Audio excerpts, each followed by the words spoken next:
Good morning. Today is August the 5th, and I am here to share the story with you today.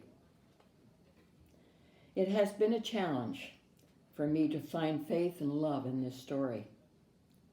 I even discussed these verses with my friend Bernice Ackerman and with my son David. I was taught that the Bible was the good book, and I believed for many years that all the stories were happy stories. And in all honesty, I have avoided unpleasant stories and let someone else find the good and faith in them. I think I also avoided the fact that there have always been territorial wars throughout history. But that doesn't make me feel any better.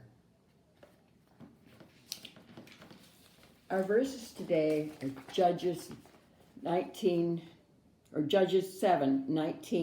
to 8:12. Gideon and the 100 men with him. Gideon and the 100 men with him reached the edge of the camp at the beginning of the middle watch. Just after they had changed the guard, they blew their trumpets and broke the jars that were in their hands. The three companies blew the trumpets and smashed the jars. Grasping the torches in their left hands and holding in their right hands the trumpets they were to blow, they shouted, "A sword for the Lord and for Gideon." While each man held his position around the camp, all the Midianites ran, crying out as they fled. When the 300 trumpets sounded, the Lord caused the men throughout the camp to turn on each other with their swords. The army fled to Bethshittah towards Zerah, as far as the border of Abel Mahala near Tabbath. Israelites from Naphtali, Asher, and Manasseh were called out, and they pursued the Midianites. Gideon sent messages throughout the full country of Ephraim, saying, "Come down against the Midianites and seize the waters of the Jordan ahead of them as far as Beth-barah." So all the men of Ephraim were called out, and they seized the waters of the Jordan as far as Beth-barah. They also captured two of the Midianite leaders, Oreb and Zeeb. They killed Oreb at the rock of Oreb, and they killed Zeeb at the winepress of Zeeb.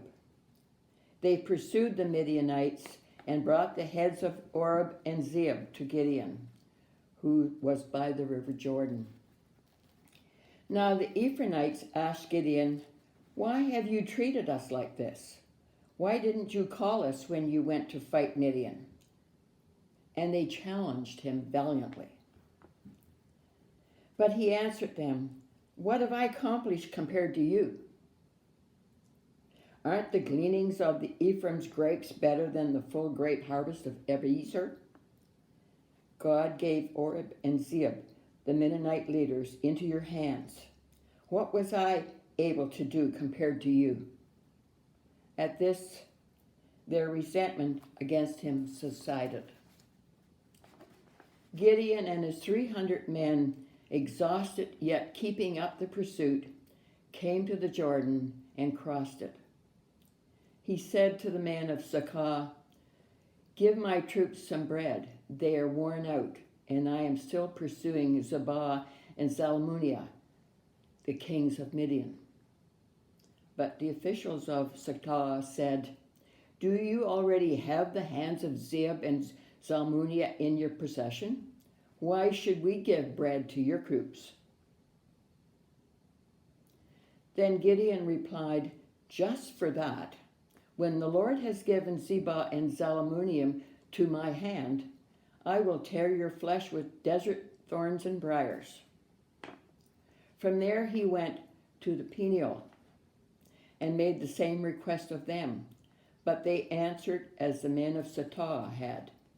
So he said to the men of Peniel, "When I return in triumph, I will tear down this tower." Then Zebah and Zalmunna were in Kartor, with a force of about 15,000 men, all that were left of the armors of the eastern people. 120,000 swordsmen had fallen.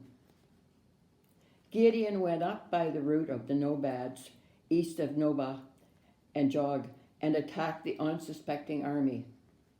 Zebah and Zalmunna, the two kings of Midian, fled, but he pursued them and captured them, routing their entire army. The word of the Lord.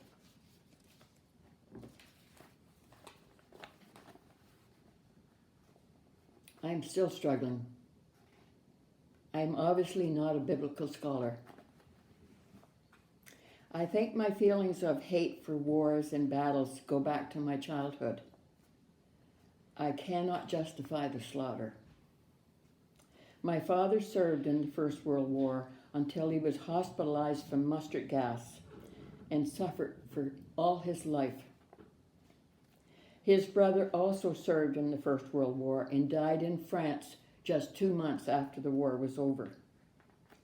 My brother Gordon served as a signalman in the Second World War, setting the communication lines between the front lines and the command centers.